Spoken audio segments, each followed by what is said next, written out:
Hey guys, welcome to resource point. Myself Rishika. आज अभी हम लोग डिस्कस करने वाले वीज़न है इसके करंट अफेयर्स जो कि हमारे जून मंथ की है। तो चलिए जल्दी से इस मैगजीन्स को भी कंप्लीट कर लेते हैं क्योंकि आज हमारा 11th ऑफ अगस्त हो चुका है। 11th 12th ऑफ अगस्त है ना। तो 2-3 दिन में आपकी जुलाई की भी मैगज़ीन आ जाएगी। तो इसलिए यहाँ पे हम लोग इसको जल्दी कंप्लीट कर लेते हैं। आज हम लोग सोशल इश्यूज़ को कवर कर लेंगे। उसके बाद जो है साइंस एंड टेक को हम लोग कल कवर कर लेंगे। यहाँ पे 2 लेसन मुझे लगता है साइंस एंड टेक में आपकी आएगी। कल्चर की 1 लेसन आएगी और न्यूज़ इन शॉर्ट की 2-3 लेसन आ सकती है क्योंकि बहुत ज़्यादा आपका यहाँ पे कवर करना है।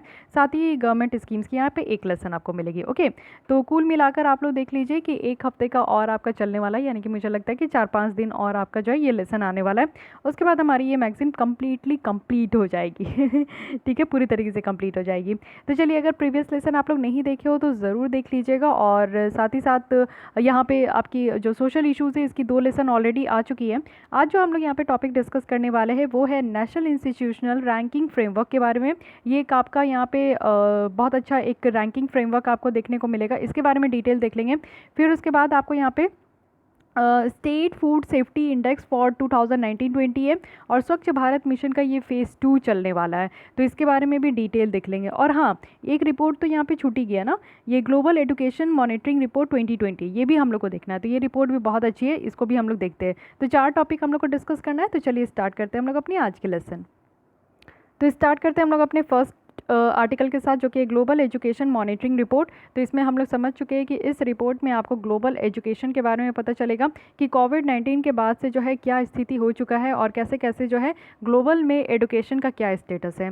तो न्यूज़ में इसलिए है क्योंकि यूनेस्को के द्वारा ये पब्लिश किया गया है। सबसे पहले आप लोग को यही याद रखना है कि कोई भी इंडेक्स, कोई भी रिपोर्ट अगर पब्लिश होता है तो उसके पीछे किस ऑर्गेनाइजेशन का हाथ है। तो एजुकेशन के बारे में बात करते हैं तो यहाँ पर आपका जो यूनेस्को है वो सबसे पहले निकल कर आता है।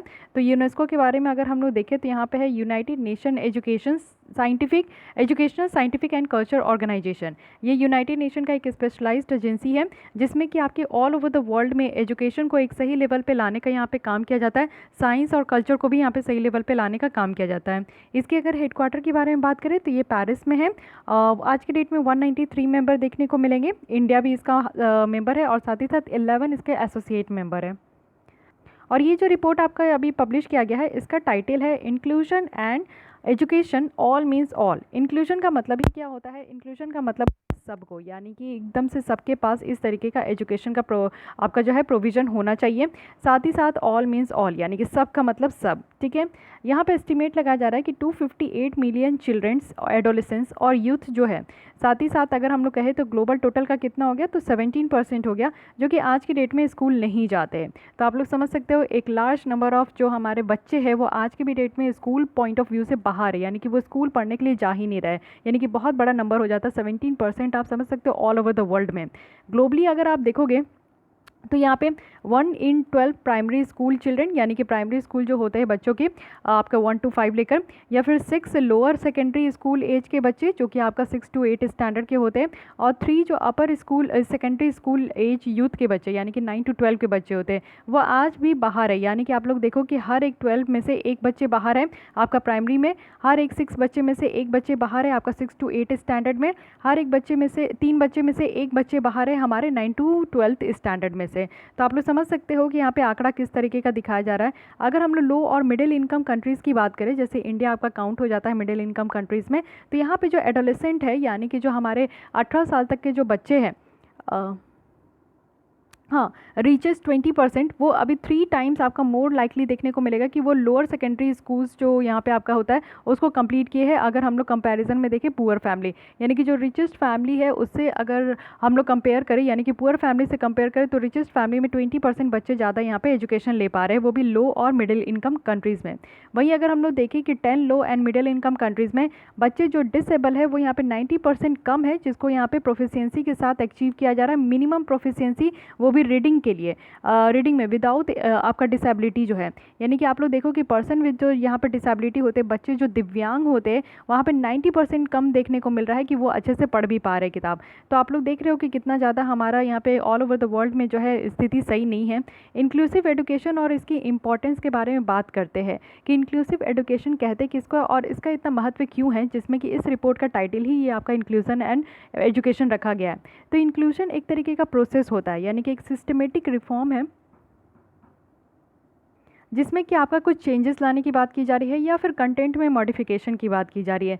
जैसे टीचर्स अपना टीच करते हैं तो टीचिंग मेथड में भी चेंजेस लाने की बात की जा रही है, कुछ अप्रोचेस की बात की जाएगी, कुछ स्ट्रक्चर्स होंगे, कुछ स्ट्रैटेजीज़ होगी जो कि एजुकेशंस में लाया जाएगा, जिसमें कि जितने भी बैरियर्स होते हैं, जैसे कि हर एक एज के बच्चे यानी कि प्राइमरी स्टैंडर्ड के, लोअर सेकेंडरी या हायर सेकेंडरी स्टैंडर्ड के जितने भी एज के बच्चे हैं, उनको अगर किसी भी तरीके का बैरियर है ना तो वो बस दूर करना है। बच्चे स्कूल तक क्यों नहीं पहुंच पा रहे हैं, मेन रीज़न हम लोग को ये समझने का ज़रूरत है। अगर लड़कियां हैं तो लड़कियां क्यों स्कूल नहीं जा रही है, क्या घर में इनइक्वालिटी है, क्या घर में लड़के और लड़कों के बीच में भेद है, क्या घर में आपका पोवर्टी है जिसके कारण जो है पैसे की कमी है, जो लड़कों को पढ़ा रहे लड़कियों को नहीं पढ़ा रहे, या फिर इंटरेस्ट कॉन्फ्लिक्ट भी कहीं ना कहीं होता है कि लड़कियां जो है शायद वो पढ़ना नहीं चाह रही है, तो किस तरीके का केस है, या फिर सेफ्टी मेजर्स भी आ जाता है कि स्कूल जाने में जो है लड़कियां सेफ फील नहीं करें, या फिर स्कूल में जो है सेपरेट टॉयलेट नहीं है उनके लिए। तो इस तरीके का सारा एक कॉजेज़ है जिसके कारण ये पता करना होगा कि लड़कियां स्कूल क्यों नहीं जा रही है और लड़के स्कूल क्यों नहीं जा रहे हैं, ये पता करना बहुत ज़्यादा ज़रूरी है। और इंक्लूजन एक तरीके का प्रोसेस है जिसमें कि हम लोग हर एक एज के बच्चों को जो है ना स्कूल तक पहुंचा सकेंगे और जो भी तरीके का बैरियर है उसको दूर कर सकेंगे। मेनली यहाँ पे फोकस किया जाएगा फुल और इफेक्टिव पार्टिसिपेशन, यानी कि पूरी तरीके से सारे बच्चों का जो है ना एकदम पार्टिसिपेशन होना चाहिए स्कूल में। स्कूल सबके लिए एसेसिबिलिटी हो, इतना ज़्यादा दूर नहीं हो कि बच्चे स्कूल जा ही नहीं पा रहे हैं या फिर लड़कियां स्कूल जा नहीं पा रही है, लौटने में रात हो जा रहा है, तो इतने दूर दूर आपका जो है ना स्कूल होना ही नहीं चाहिए। हर एक एरिया में आपका इतना ज़्यादा नंबर ऑफ स्कूल अवेलेबल हो। अटेंडेंस पे ध्यान देना है, साथ ही साथ अचीवमेंट होना चाहिए कि सारे बच्चे स्कूल तक पहुंच पा रहे हैं। बेनिफिट अगर देखें तो बेनिफिट क्या है कि हमारा एकेडमिक अचीवमेंट होगा, इसमें इंप्रूवमेंट देखने को मिलेगा। सोशल और इमोशनल डेवलपमेंट होगा, जब आप लोग खुद ही एजुकेशन गेन किए हुए हो, सबको यहाँ पे वेल मैनर्ड में मुझे लगता है कि सब पढ़े लिखे लोग हैं, तो आप लोग जितने भी लोग हो, आप एजुकेशन जैसे ही गेन करते हो तो आप लोग अपने आप में चेंजेस देखे होंगे कि आप किस लेवल का थिंकिंग रखते हो, आपकी किस तरीके की जो है अवेयरनेस है, आपकी किस तरीके की चीज़ों को लेकर अंडरस्टैंडिंग है। वहीं अगर आप लोग देख लीजिए अपने घर में जो मेड काम करती है या फिर जो बच्चे काम करते हैं, उनके कंपैरिजन में आप लोग देखोगे कि उनको अधिकतर चीज़ों की नॉलेज नहीं होती है, वो साइंस नहीं पढ़ते हैं तो चीज़ों को समझ नहीं पाते। तो पढ़ना इसलिए ज़रूरी है क्योंकि आप हर एक चीज़ों को लाइफ में समझ सको, उसको कोरिलेट कर सको, ठीक है। साथ ही साथ इमोशनल डेवलपमेंट बहुत ज़्यादा ज़रूरी है। और यहाँ पे अगर हम लोग देखें तो यहाँ इसमें कौन कौन है, डाइवर्स स्टूडेंट है जो मेन स्ट्रीम क्लासरूम में है, साथ ही स्कूल्स में है, तो उनको यहाँ पे कुछ जो स्टिग्मा है उससे उनको दूर किया जाता है। स्टेरियोटाइप जो थिंकिंग होती है उनको बचाया जाता है। जैसे कि आप लोग देखते हो ना कि स्टेरियोटाइप थिंकिंग अगर बोलूँ तो जैसे दादी नानियों का रहता है कि थर्सडे को don't cut your nails, don't cut your hairs, और मतलब कि आप अपने कपड़े को आयरन नहीं कर सकते हो। And these are dos and don'ts होते हैं जो कि डेज़ के हिसाब से वो लोग डिफाइन करते हैं। Don't eat chicken on Tuesday, Thursday, okay.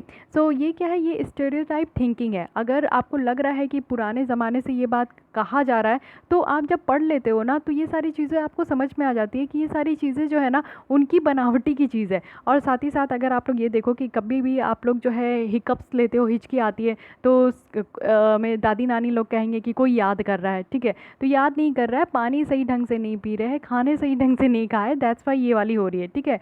अगर आप खाते खाते सड़क जाओ तो फिर कहते कोई याद कर रहा है, तो वो कोई याद नहीं करता, आपके खाने में मिस्टेक है। आपके खाने जो है ना वो आपके फूड पाइप के अलावा जो है एयर पाइप में चले जाते हैं, दैट्स वाई आप लोग जो है सड़क जाते हो जब खाते हो। तो ये सारी जो कॉमन चीज़ें हैं, जब हम लोग साइंस पढ़ते हैं तो इस चीज़ों को रिलेट कर पाते हैं कि अच्छा ठीक है, ये हमारे जो है इंटरनली डिस्टर्बेंस के कारण ये सारी चीज़ें होती है, ना कि कहते हैं कि जो आपका जो दादी नानी कहते आ रहे हैं कि ऐसा हो जाएगा वैसे हो जाएगा। और हाँ, अगर बाहर निकल रहे हो और छींक दिया आपने तो ये इट मीन्स कि आपका वो काम नहीं बनेगा, आपने जो है अशुभ कर दिया। तो ये सारी प्रॉब्लम नहीं है भाई, आपके नाक में जो है डस्ट पार्टिकल्स जा रहे हैं, दैट्स वाई आपको छींक आ गई, ठीक है। So these are logical and scientific reason है हर एक चीज़ के पीछे। बट क्या होता है कि स्टेरियोटाइप थिंकिंग जो है ना हर एक चीज़ में आपका लगा हुआ है। तो जब आप लोग पढ़ लेते हो तो यही डिफरेंस हो जाता है पढ़ने और ना पढ़ने के बीच में, ठीक है। आप समझ पा रहे होंगे कि मैं क्या कहना चाह रही हूँ। सेकंड है कि आप देखो कि डिस्क्रिमिनेशन है, जब तक हम लोग नहीं पढ़ते हैं, जब तक क्या होता है कि हम लोग नहीं पढ़ेंगे तो क्या सीखेंगे, जो हमारे घर में बड़े बुजुर्ग हमें सिखाएंगे वही चीज़ें सीखेंगे हम लोग, तो उस लीक से हट के कुछ नहीं सीख पाएंगे।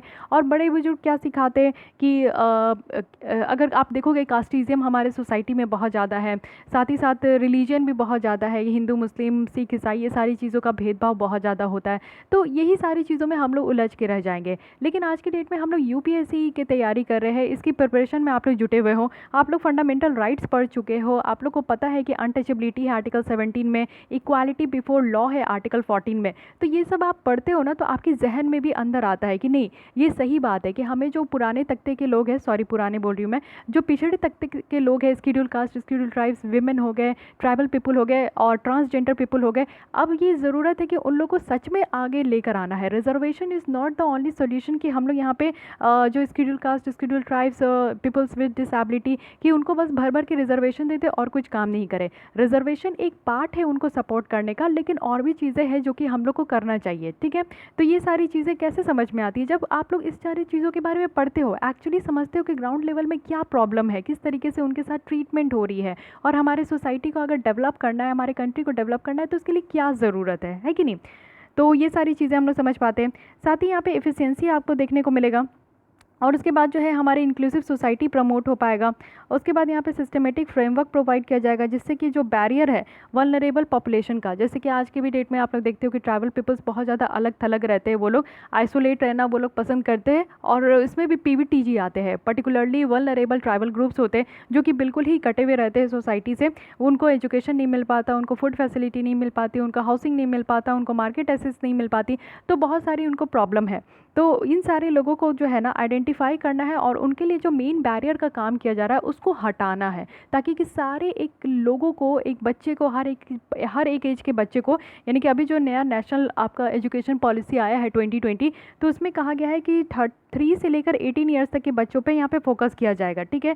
पहले क्या था कि हमारा संविधान भी ये गारंटी देता था कि 6 से 14 साल के बच्चों को यहाँ पे फ्री एजुकेशन प्रोवाइड करना है, बट अब इसको चेंज करके 3 to 18 ईयर्स कर दिया गया है कि यहाँ से इतने 3 साल से जो है बच्चों को 18 ईयर्स तक फोकस किया जाएगा। चैलेंजेस क्या है, बात तो हम लोग बड़ी बड़ी कर लेते हैं, देख लेते हैं कि ये प्रॉब्लम हो जाता है, वो हो जाता है, एजुकेशन लेने से ये आ जाएगा, वो आ जाएगा, लेकिन फिर भी कहीं ना कहीं प्रॉब्लम है। प्रॉब्लम क्या है ये समझने का कोशिश कीजिए, जब तक प्रॉब्लम का निदान नहीं होगा तब तक हम लोग डेवलपमेंट की ओर नहीं बढ़ेंगे।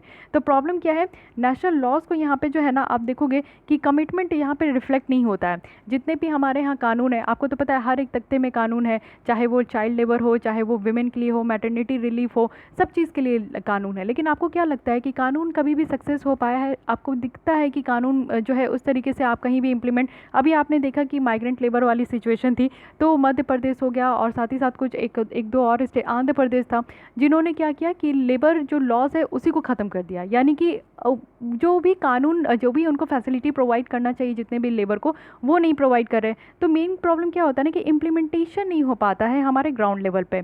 अगर आप वर्ल्ड वाइड देखोगे तो इंक्लूजन एजुकेशन जो कानून है वो मेनली फोकस कर रहा है यहाँ पे आपका पीपल विद डिसेबिलिटी, वो भी 79% ऑफ कंट्रीज़ में।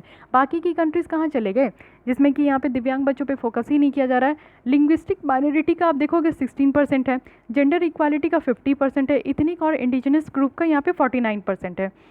सेकंड है कि इंक्लूसिव एजुकेशन का जो डेफिनेशन है ना वो सारे लर्नर को कवर ही नहीं कर रहा है, यानी कि इंक्लूसिव एजुकेशन का ही मतलब होता है कि सारे लोग, जैसे कि फाइनेंशियल इंक्लूजन।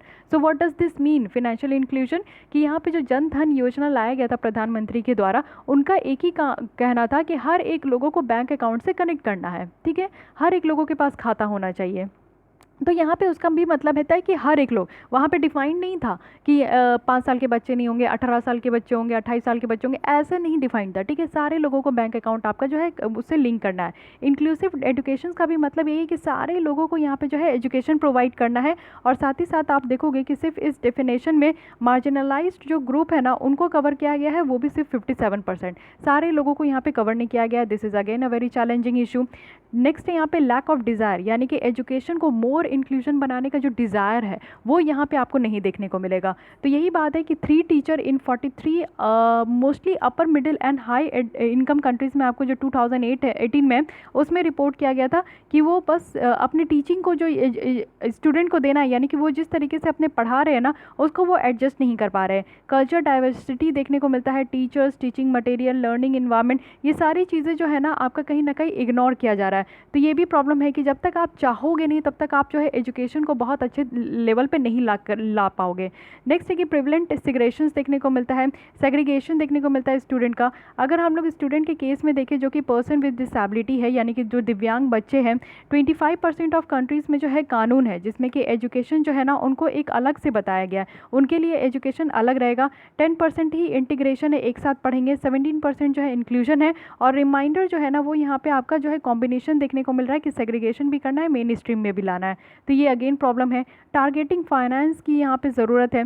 सोशियो इकोनॉमिकली जो डिसएडवांटेज स्कूल है, क्लासरूम है, उनको यहाँ पे जो है उनके पास जो क्वालिफाइड टीचर है वो बहुत ही कम देखने को मिलेगा।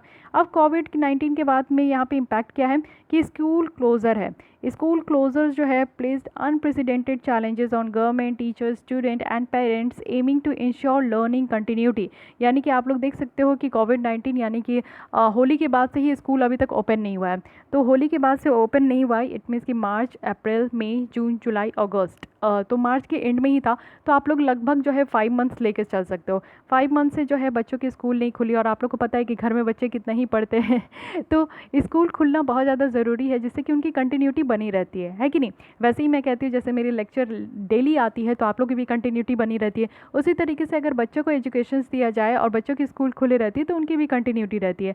5 महीने से बच्चे घर में बैठे, इसको कैसे टैकल किया जाएगा? हालांकि ऑनलाइन क्लासेस चल रहे हैं बट बच्चे कितना उसमें फोकस कर पा रहे हैं, पेरेंट्स कितना उसमें फोकस कर पा रहे हैं, टीचर्स कितना समझ पा रहे हैं उस चीज़ों को, तो ये भी एक बात देखने को मिल रहा है। लर्नर्स की बात करें जो कि डिसेबिलिटी है वो हायर रिस्क है, यानी कि आप लोग देख रहे हो कि ऑनलाइन एजुकेशन हो रहा है तो इसमें जो दिव्यांग बच्चे मे बी उनको सुनने में प्रॉब्लम हो, मे बी उनको देखने में प्रॉब्लम हो, मे बी उनका जो है आप लोग समझ सकते हो कि बहुत तरीके की प्रॉब्लम होती है डिसेबिलिटीज़ में। तो वो सारे बच्चे जो है ना ये ई लर्निंग से कहीं ना कहीं बाहर रह सकते हैं। या फिर आप देखोगे कि 40% जो लो और लोअर मिडिल इनकम जो कंट्रीज़ है वो अभी तक सपोर्ट नहीं कर रहे हैं, यानी कि एक्सक्लूजन देखने को मिल रहा है कोविड-19 पेंडेमिक से।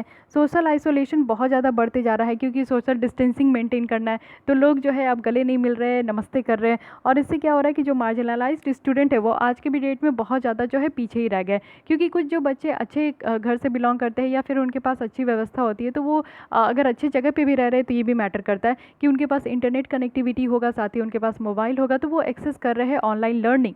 लेकिन वो बच्चों का क्या जिनके गांव में अब तक इंटरनेट की कनेक्टिविटी नहीं है, इंटरनेट की कनेक्टिविटी है तो मोबाइल नहीं है, तो वो सारे बच्चे कैसे कॉप अप कर पा रहे होंगे? तो वो सारे बच्चे तो बाहर ही रह जा रहे हैं।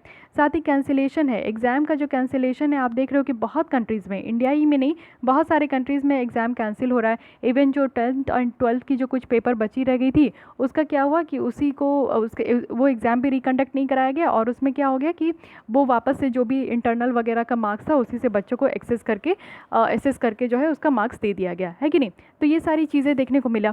तो इससे क्या हो रहा है कि प्रॉब्लम निकल के ही आ रहा है, कहीं ना कहीं जो है आपको प्रॉब्लम ही देखने को मिलेगा। साथ ही रिकमेंडेशन क्या दिया जा रहा है कि हम लोग को इंक्लूसिव एजुकेशन जो कह रहे हैं ना उसको हम लोग को समझने की ज़रूरत है। इसकी मीनिंग बहुत बड़ी है, इंक्लूजन का मीनिंग अपने आप में ही बहुत बड़ा है, तो उसको हम लोग को समझने का ज़रूरत है। साथ ही यहाँ पे देखें तो यहाँ पे सारे लर्नर्स आएंगे रिगार्डलेस की उनकी आइडेंटिटी क्या है, उनका बैकग्राउंड क्या है, उनकी एबिलिटी क्या है, ये मैटर नहीं करता। मैटर ये करता है कि अगर कोई भी बच्चे जो है 3 से 18 साल के बीच में है तो उनको एजुकेशन प्रोवाइड करना है, और उसके बाद भी एजुकेशन प्रोवाइड करना है। देखिए लर्निंग का कभी भी कोई लिमिट नहीं होता, आप जितना चाहोगे उतना सीखोगे, है कि नहीं। अगर अपने आप को मस्त रखना है तो व्यस्त रखना पड़ेगा, ठीक है। लाइफ में यही है, अगर आपने अपने आप को बिजी नहीं रखा तो फिर तो खाली दिमाग शैतान का ही दिमाग होता है, फिर आप जो है एंड अप हो जाओगे फ्रस्ट्रेशन, टेंशन और डिप्रेशन में। तो वो काम नहीं करना है, हमेशा कुछ ना कुछ पढ़ते रहिए। और अगर आपने एक बार अपने आप को पढ़ने के मोड में ढाल लिया ना तो जस्ट ट्रस्ट मी कि आप कभी भी लाइफ में बोर नहीं हो पाओगे। एक वर्ड होता है ना कि बोर हो रहा हूँ, बोर हो रही हूँ, समझ में नहीं आ रहा है कि घर में कितना दिन रहना है, कोविड-19 कब तक चलेगा, यूपीएससी की एग्ज़ाम कब होगी। तो ये सारी चीज़ों को साइड में रखिए और अपने आप को एक लर्निंग जोन में रखिए कि हमेशा कुछ सीखते रहना है, हमेशा कुछ जो है ना कुछ ना कुछ करते रहना है। तो उससे क्या होगा कि एक तो ज़िंदगी इतनी बड़ी है, इतनी छोटी है, और सीखने के लिए हम लोग के पास जो है बहुत सारी चीज़ें हैं, लेकिन हम लोग क्या करते हैं कि एक दो चीज़ को लेके बैठ जाते हैं कि हमारे साथ ऐसा हो गया, हमारे साथ ये हो गया, हमें जो है ये नहीं मिल पा रहा है, हमें सक्सेस नहीं मिल पा रहा है। तो वो सारी चीज़ों को साइड में रखिए और सीखने की कोशिश कीजिए। साथ ही शेयर एक्सपर्टीज़ एंड रिसोर्सेज जिससे कि एक अच्छा खासा ट्रांसलेशंस हो पाए। साथ ही यहाँ पे फाइनेंस को भी टारगेट करना होगा। अगर एजुकेशन सिस्टम को इम्प्रूव करना है वल्नरेबल पर्सन के लिए या फिर मार्जिनलाइज्ड पर्सन के लिए, तो सबसे पहला चीज़ है कि आपको जो है फाइनेंस यहाँ पे देना होगा। मीनिंगफुल कंसल्टेशन में इंगेज होना होगा कुछ कम्युनिटीज़ और पेरेंट्स के साथ। साथ ही साथ यहाँ पे कॉपरेशन भी करना होगा गवर्नमेंट डिपार्टमेंट से, सेक्टर से, टीयर से। बहुत सारे ऐसे स्पेस है जो कि नॉन गवर्नमेंटल एक्टर्स भी है जो कि यहाँ पे चैलेंज करते हैं और इस तरीके के गैप को फिल कर सकते हैं। यूनिवर्सल डिज़ाइन यहाँ पे अप्लाई करना होगा सारे स्टूडेंट के लिए, सारे चिल्ड्रंस के लिए। साथ ही साथ प्रिपेयर करना होगा, एम्पावर करना होगा, मोटिवेट करना होगा जो एजुकेशनल वर्कफोर्स है। ठीक है, तो ये सारी चीज़ें करने की ज़रूरत है।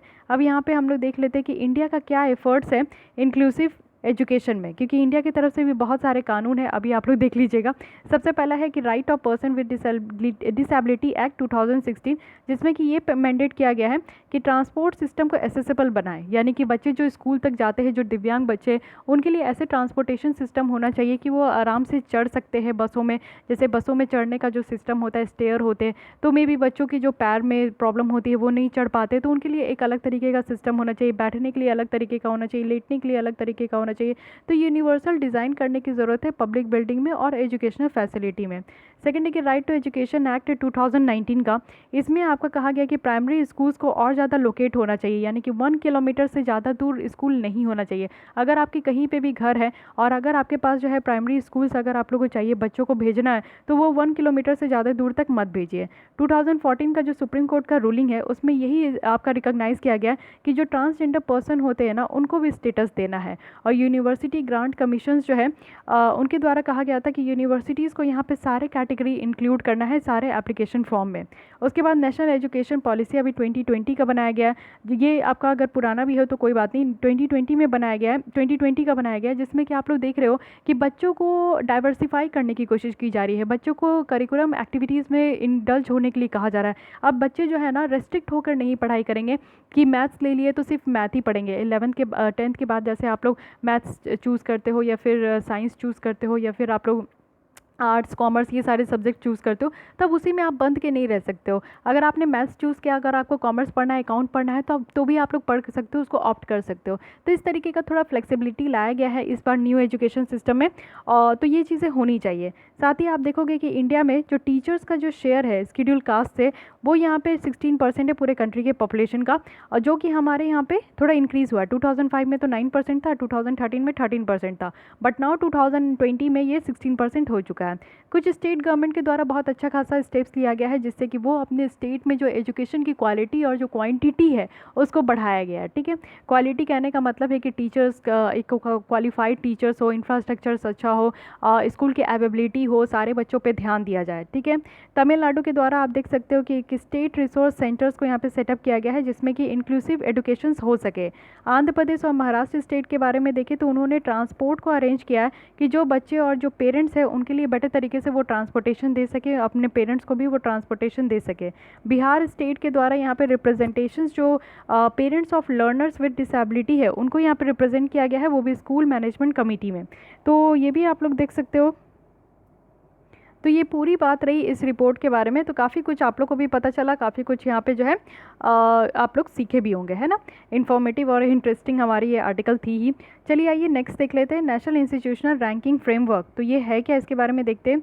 रिसेंटली इंडिया की जो रैंकिंग 2020 है इस NIRF के द्वारा ये रिलीज़ किया गया है, और ये रिलीज़ किया जाता है मिनिस्ट्री ऑफ HRD के द्वारा, यानी कि ह्यूमन रिसोर्स मिनिस्ट्री के द्वारा। अब ये मिनिस्ट्री भी चेंज हो रही है, मिनिस्ट्री HRD मिनिस्ट्री को चेंज करके मिनिस्ट्री ऑफ एजुकेशन बना दिया गया है। ठीक है, तो NIRF इंडिया रैंकिंग 2020 के बारे में देखते हैं।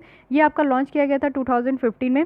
इस फ्रेमवर्क में क्या है कि कुछ मेथोडोलॉजी को रखा गया कि कैसे सारे इंस्टीट्यूशन को, हमारे कंट्री के जितने भी एजुकेशनल इंस्टीट्यूशन हैं उनको रैंक करना है, वो भी ईयरली बेसिस में, और 10 कैटेगरी होता है। ओवरऑल देखा जाता है उनका कैसा परफॉर्मेंस है, यूनिवर्सिटी का परफॉर्मेंस देखा जाता है, इंजीनियरिंग है, मैनेजमेंट है, फार्मेसी है, कॉलेज, मेडिकल, लॉ, आर्किटेक्चर और डेंटल है, न्यूली ऐड किया गया है 2020 में। तो ये सारे यहाँ पर 10 आपके जो है कैटेगरीज है जिसमें कि देखा जाता है।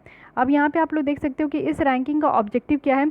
सबसे पहला ये है कि स्टूडेंट को गाइड करना है यूनिवर्सिटी को सेलेक्ट करने में। जब भी आप लोग 12th के बाद जब आप लोग ग्रेजुएशन के लिए जाते हो, किसी भी फील्ड में जाते हो, इंजीनियरिंग में जाते हो, तो पहले आप लोग देखते हो कि कौन से एग्ज़ाम होते हैं इंजीनियरिंग का। IIT जी होती है, जी एडवांस होता है, तो उसके लिए आप लोग देखते हो कि उसमें कौन कौन से इंस्टीट्यूशन है और सबकी रैंकिंग क्या है। जितने भी IIT है हमारे कंट्रीज़ में, तो उनमें रैंकिंग क्या है, IIT दिल्ली, IIT खड़गपुर, सबकी आप रैंकिंग देखते हो और उस हिसाब से आप लोग चूज़ करते हो कि आपको कौन कौन से जो है IITs चाहिए, या फिर NIT वगैरह, या फिर प्राइवेट कॉलेजेस भी आप लोग जिस स्टेट के जाते हो, या फिर अगर आप लोग आर्ट्स वगैरह में हो तो उस हिसाब से भी आप लोग चूज़ करते हो। तो इससे क्या होता है कि हम लोग को बेटर समझ में आता है, ये रैंकिंग रहता है, तो इससे हम लोग को समझ में आता है कि कौन सी कॉलेज की क्या स्टेटस है। साथ ही यूनिवर्सिटीज़ को मदद मिलता है कि वो अपने परफॉर्मेंस को और ज़्यादा इंप्रूव करें, यानी कि जो भी आपके सारे, ऐसा कोई भी इंस्टीट्यूशन नहीं है हमारे कंट्रीज़ में कि सारे पैरामीटर्स में उन्होंने अच्छा ही परफॉर्म किया, तो कुछ पैरामीटर्स में वो लैक रह जाते हैं। तो उससे उनको पता चलता है कि हाँ, कहाँ उनको सही करना है, कहाँ उनको जो है इम्प्रूवमेंट करना है। तो इससे यूनिवर्सिटीज़ को यहाँ पे काफ़ी हेल्प मिल जाता है। रैंकिंग ऑफ इंस्टीट्यूशन अगर हम लोग नेशनल लेवल पे देखें तो स्टिल एक कॉम्पिटिटिव स्पिरिट होता है, यानी कि इंस्टीट्यूशन के बीच में भी एक कॉम्पिटिशन बना रहता है कि उनको भी आगे निकलना है, उनको भी इस रैंकिंग में जो है नंबर 1 में आना है। तो ये सारे जो है इसके ऑब्जेक्टिव है। NIRF की बात करें तो ये वॉलंटरी एक्सरसाइज है, जहाँ पे सिर्फ इंस्टीट्यूशंस जो है वो अपने डेटा को, जो भी रिक्वायर्ड डेटा है वो सबमिट करते हैं। टोटल नंबर आप देखोगे तो 3771 यूनिक इंस्टीट्यूशन है जो कि खुद को ऑफर करते हैं कि रैंकिंग के लिए, और वो भी ओवरऑल कैटेगरी में, जो भी यहाँ पे स्पेसिफिक या फिर डोमेन स्पेसिफिक रैंकिंग है। ठीक है, साथ ही साथ आप लोग देखोगे कि पैरामीटर्स क्या है। इससे पहले हम लोग यहाँ पे देख लेते हैं कि कुछ रिलेटेड न्यूज़, उससे आप लोग की क्लैरिटी निकल कर आएगी। QS वर्ल्ड यूनिवर्सिटी अगर हम लोग रैंकिंग देखें, रिसेंटली यहाँ पे QS वर्ल्ड यूनिवर्सिटी रैंकिंग जो है 2021 ईयर के लिए यहाँ पे पब्लिश किया गया था। इसमें 6 मीटर्स में जो है यूनिवर्सिटीज़ को रैंक किया गया है। क्या क्या है? एकेडमिक रेपुटेशन देखा जाता है कि कितना रेपुटेशन है, एम्प्लॉयर रेपुटेशन देखा जाता है, फैकल्टी और स्टूडेंट रेशियो कैसा है, साइटेशन फॉर पर फैकल्टी देखा जाता है, इंटरनेशनल फैकल्टी रेशियो देखा जाता है, इंटरनेशनल स्टूडेंट रेशियो देखा जाता है। So these are the 6 matrix जिसमें कि आपकी यूनिवर्सिटीज़ को रैंक किया जाता है। इसी के तहत देखें तो IIT बॉम्बे है, Indian institute of science Bengaluru है, और IIT दिल्ली है जो कि टॉप 200 लिस्ट में अपना नाम जो है ला पाए है। Top 5 Indian institute of technology और इंडियन इंस्टीट्यूट ऑफ साइंस की बात करें तो वो यहाँ पे ड्रॉप्ड हो गए हैं, और टोटल नंबर जो इंडियन इंस्टीट्यूशन है टॉप 1000 ग्लोबल में, तो वो यहाँ पे पहले 24 था लेकिन अब 21 आ गया है। यानी कि हमारे जो इंडियन इंस्टीट्यूशन का, इंडियन एजुकेशन इंस्टीट्यूशन का अगर आप देखोगे तो रैंक यहाँ पे ख़राब होते जा रहा है। रीज़न क्या है इस तरीके के रैंक ख़राब होने से?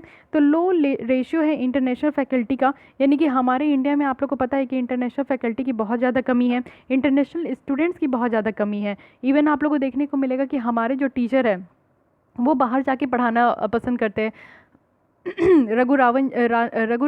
राजन जी की आप लोग बात करोगे, जो RBI के फॉर्मर गवर्नर है, वो बाहर जाके पढ़ाते।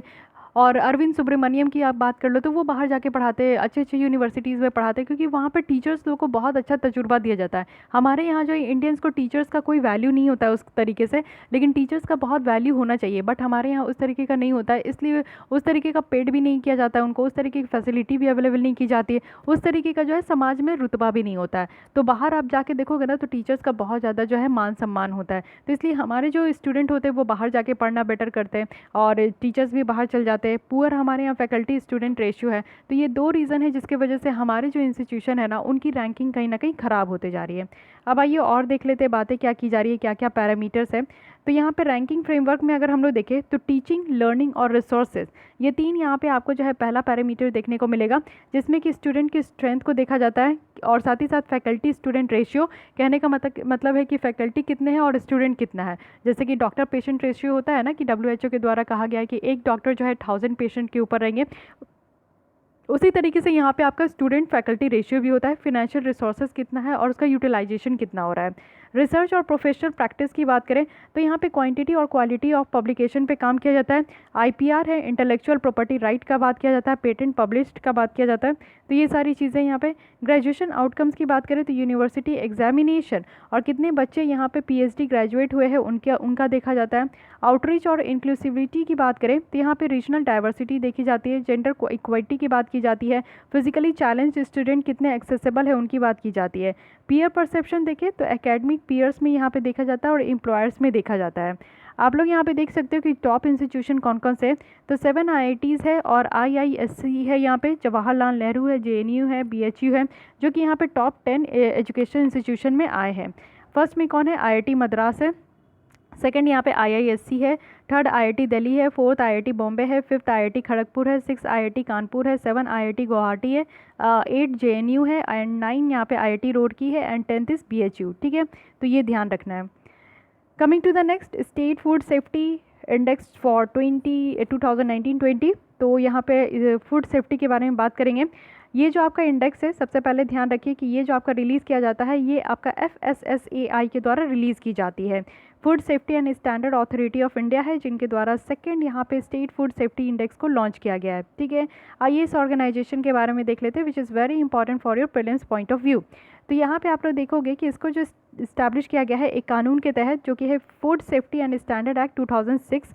इसको जो बनाया गया है इसमें आपका कुछ साइंस बेस्ड स्टैंडर्ड भी रखा गया है कि फूड के आर्टिकल्स के बारे में, साथ ही इनकी जो मैन्युफैक्चरिंग है उसको रेगुलेट किया जाएगा, किस तरीके से अगर एक्स्ट्रा फूड है तो उसको स्टोर कैसे करना है, डिस्ट्रीब्यूट कैसे करना है स्टेट्स में, साथ ही सेल और इम्पोर्ट कैसे करना है जितने भी अवेलेबल ऑफ आपका सेफ और होलसेल यहाँ पे फूड फॉर ह्यूमन कंजप्शंस है। तो ये सारी चीज़ों को कौन देखते हैं, तो FSAI देखते हैं। इस कानून का यही एम है कि यहाँ पे एक सिंगल रेफरेंस पॉइंट आपका होना चाहिए सारे मैटर्स का जो भी यहाँ पे फूड सेफ्टी और स्टैंडर्ड से रिलेटेड है।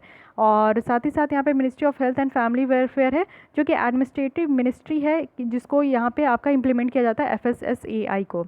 और इस इंडेक्स के बारे में अगर हम लोग देखें तो ये एक डायनेमिक क्वांटिटेटिव और क्वालिटेटिव आपका बेंचमार्क मॉडल है जिसमें कि एक अच्छा खासा ऑब्जेक्टिव आपका दिया गया है कि फूड सेफ्टी को पूरे स्टेट और यूटीज़ में कैसे एवेल्युएट करना है।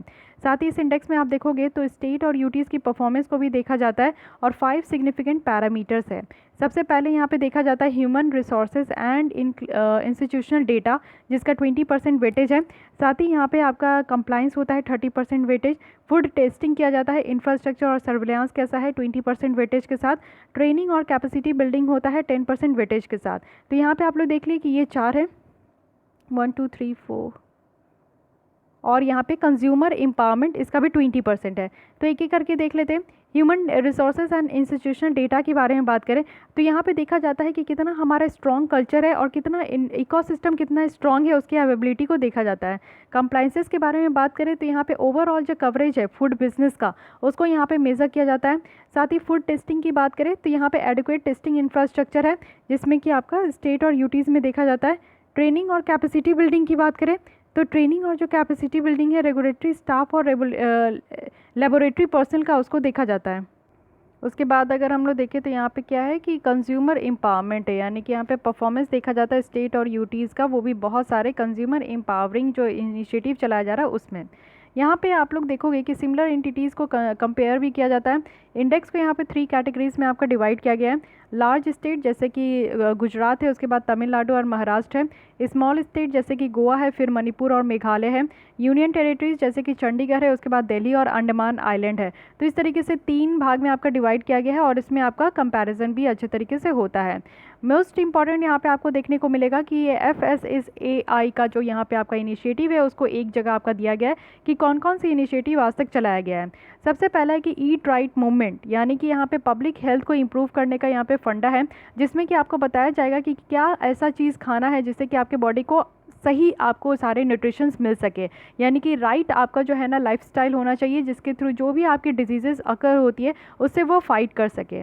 सेकंड है कि blissful hygienic offering to God, यहाँ पे इसको भोग कहा गया है। इसमें क्या है कि जो यहाँ पे आपका पूजा करने का जो जगह है वहाँ पे आप लोग देखोगे कि इनकरेज किया जाएगा कि उसको अडॉप्ट करे और फूड सेफ्टी को मेंटेन करे, हाइजीन का मेंटेन करें, यानी कि साफ़ सफाई आप रखो, जहाँ पे भी आप खाना रखते हो, जहाँ पे भी आप खाते हो वहाँ पे आपका साफ़ सफाई होना चाहिए।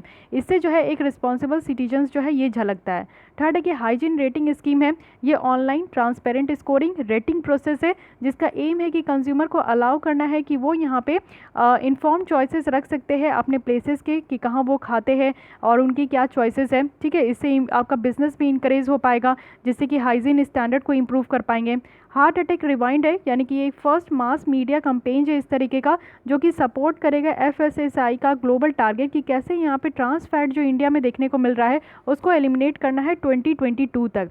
फसाई यहाँ पे आप देखोगे FSSAI CHIFSS, तो ये क्या है कि FSSAI ने यहाँ पे यहाँ पे जो CHIFSS है उसके साथ यहाँ पे पार्टनरशिप किया है, जिसका पर्पस यही है कि कुछ एक्टिविटीज़ है जिसको यहाँ पे साइंस बेस्ड जो फूड सेफ्टी है उसको हम लोग को लेकर चलना है, कंज्यूमर की प्रोटेक्शन को यहाँ पे स्ट्रेंथन करना है और एक इनोवेटिव इन्वायरमेंट हम लोग को क्रिएट करना है, वो भी इंडस्ट्री के लिए। So these are the initiative जो कि यहाँ पे FSSAI के द्वारा चलाया जा रहा है। आइए आगे बढ़ते हैं और नेक्स्ट आर्टिकल भी देख लेते हैं।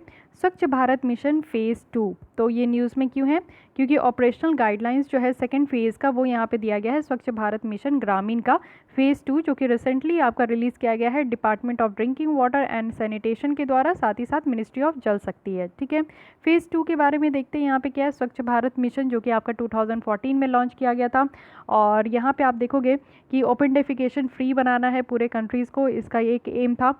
अगर ये फ़ेज़ 2 देखें तो फ़ेज़ 2 कब से कब तक है, तो ये 2020 से लेकर 2025 तक है। और यहाँ पे टोटल एस्टिमेटेड आउटलेट जो रखा गया है वो 1,40,000 करोड़ तक का रखा गया है। यहाँ पे क्या है कि एक अच्छे तरीके से इसको यूज़ किया जाएगा, जिसमें कि डिफरेंट जो वर्टिकल्स है फाइनेंसिंग का और बहुत सारे जो स्कीम्स यहाँ पे सेंट्रल और स्टेट गवर्नमेंट के द्वारा चलाया जा रहा है सैनिटेशन फैसिलिटीज़ को पूरा करने के लिए, तो वो यहाँ पे अचीव किया जाएगा। और ओपन डेफिकेशन फ्री प्लस जो विलेजेस है उसको बनाया जाएगा। फ्री प्लस कहने का मतलब है, ओपन डेफिकेशन ODF प्लस कहने का मतलब है कि वाटर की अवेबिलिटी होगी, टॉयलेट जो कंस्ट्रक्ट किया गया है उसको मेंटेन किया जाएगा। ठीक है, ODF प्लस विलेज जो है ना, यहाँ पे वो विलेज होंगे जिसमें कि ODF स्टेटस ऑलरेडी है, यानी कि कोई भी लोग खुले में शौच नहीं करते हैं, टॉयलेट का इस्तेमाल करते हैं। तो यहाँ पे आपका इंश्योर कराया जाएगा कि सॉलिड और जो लिक्विड वेस्ट मैनेजमेंट है वो सही से रहे और ये विजुअली क्लीन हो, यानी कि साफ़ सफाई पूरी तरीके से आपको दिखे। कंपोनेंट क्या है इस बार फ़ेज़ 2 का, कि इंडिविजुअल हाउस होल्ड लैट्रिन्स को यहाँ पे कंस्ट्रक्ट करना है, कम्युनिटी सैनिटरी यहाँ पे कॉम्प्लेक्सेस बनाना है, रीट्रॉफिटिंग करनी है, जितने भी टॉयलेट्स वगैरह बनाया गया है तो उसको देखना है कि वो सही ढंग से ऑपरेट हो रहा है कि नहीं हो रहा है।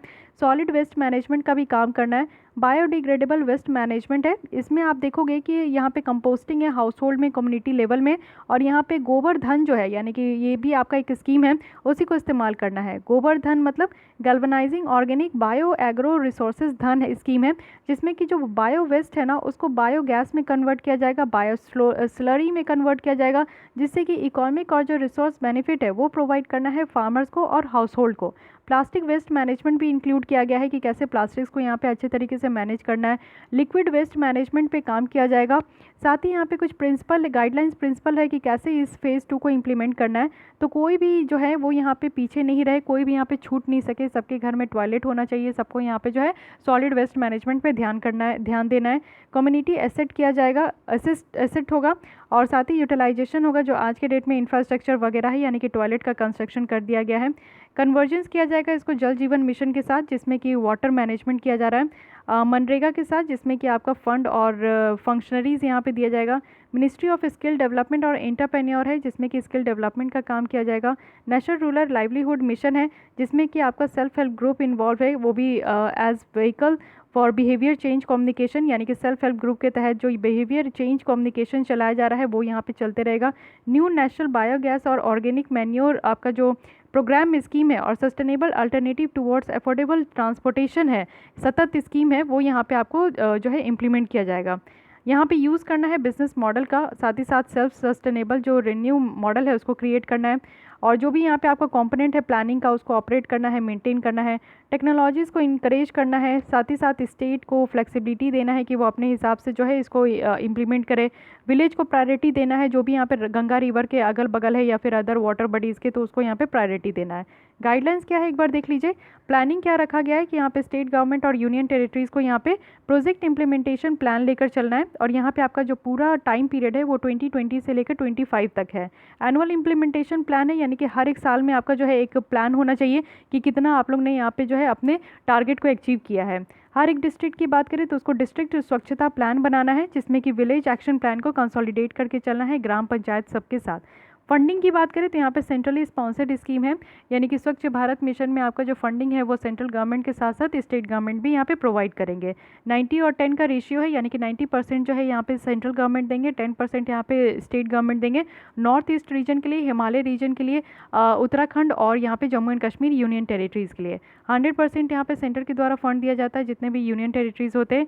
60 और 40 का यहाँ पे रेशियो है अदर स्टेट के लिए, जो कि जितने भी नॉर्मल स्टेट है। ठीक है, फ़ंड को यहाँ पे रिलीज़ किया जाएगा स्टेट और यूनियन टेरिटरीज़ को कि वो कैसे परफॉर्मेंस कर रहे हैं, उस हिसाब से भी उनको दिया जाएगा।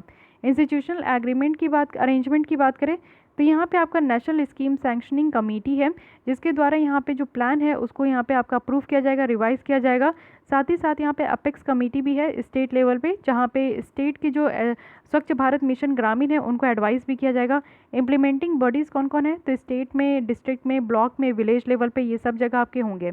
मॉनिटरिंग और इवोल्यूशन का अगर हम लोग बात करें तो यहाँ पे स्टेट लेवल में अगर हम लोग सेंट्रल लेवल में अगर हम लोग देखें तो यहाँ पे आपका जो मॉनिटरिंग और इवोल्यूशन फंक्शंस है वो यहाँ पे स्टेट और डिस्ट्रिक्ट के साथ होगा। प्रोग्रेस भी यहाँ पे मॉनिटर किया जाएगा, आउटपुट, आउटकम मॉनिटरिंग फ्रेमवर्क को लेकर। मेथड ऑफ मॉनिटरिंग देखें तो इसमें online integrated management information system है, जियो टैगिंग है, सारे एसेट्स को यहाँ पे जो भी इस प्रोग्राम के अंदर बनाया गया है उसको आपका सैटेलाइट के थ्रू टैग किया जाएगा। एनुअल यहाँ पे मॉनिटरिंग होगा जो कि स्वच्छ सर्वेक्षण ग्रामीण के द्वारा दिया जाएगा। सोशल ऑडिट होते रहेगा हर एक आपका ग्राम पंचायत में, तो 6 मंथ में यहाँ पे सोशल ऑडिट होगा। सोशल ऑडिट से क्या होता है कि पूरा आपका जो है ना ग्राउंड लेवल की पहचान हो जाती है कि किस तरीके से काम किया जा रहा है, उस स्कीम की कितनी ज़्यादा इम्प्लीमेंटेशन है और क्या क्या वहाँ पे करना बाकी है। ठीक है, तो ये पूरा रहा स्वच्छ भारत मिशन फेज़ 2 के बारे में, क्योंकि फर्स्ट बहुत ज़्यादा सक्सेस रहा, बहुत सारे ऐसे डिस्ट्रिक्ट, ब्लॉक और विलेजेस निकल कर आए जिसमें उम्मीद नहीं था, बट बिहेवियर चेंज के कारण वहाँ पे आपका ओपन डेफिकेशन फ्री हो पाया।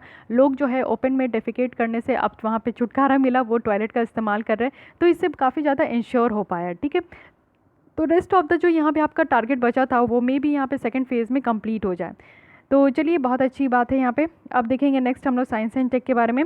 तो आज के लिए बस इतने ही रखते, ठीक है। काफ़ी इंटरेस्टिंग टॉपिक होने वाली है साइंस एंड टेक, बहुत ही इंटरेस्टिंग और इम्पॉर्टेंट है, मोस्ट इंपॉर्टेंट टॉपिक है इस बार का, क्योंकि आप लोग देख रहे हो कि जब से कोविड-19 आया है तब से आप लोग को हर एक चीज़ नया नया पता चल रहा है, कोरोना वायरस के बारे में और अदर डिजीज़ेज़ के बारे में भी। तो डिटेल में आप लोग को यहीं से मिल जाता है। और यूपीएससी के लिए या फिर स्टेट पीसीएस के लिए आप लोग साइंस अगर तैयारी करना चाहते हो तो आप लोग बस एक मैगज़ीन पकड़ लीजिए, मैगज़ीन से ही आप लोग को जो है ना हर मंथ का और हर एक टॉपिक को बहुत अच्छे से यहाँ पे कवर किया जाता है। ठीक है, और भी और कोई बुक और कोई रिसोर्सेज मुझे नहीं लगता है कि आप लोग उसके पीछे भागो। सबसे बेटर है कि आप लोग एक मैगज़ीन पकड़ लो, न्यूज़पेपर पकड़ लो, न्यूज़पेपर नहीं तो साइंस एंड टेक के लिए एक मैगज़ीन ज़रूर पकड़ लीजिए, जिसमें कि आपका इन डिटेल में आपका जो है ना टॉपिक्स कंप्लीट हो जाता है कि नहीं। तो चलिए, आज के लिए बस इतनी। अगर आपको ये लेसन अच्छी लगी, हेल्पफुल लगी तो लाइक कीजिएगा, अपने दोस्तों के साथ भी शेयर कर सकते हैं। फिर भी कोई डाउट, कोई सजेशंस है तो आप लोग कमेंट कीजिएगा एंड मेक श्योर कि आपने मेरे चैनल को सब्सक्राइब कर लिया है। तो आज के लिए बस इतनी, थैंक यू।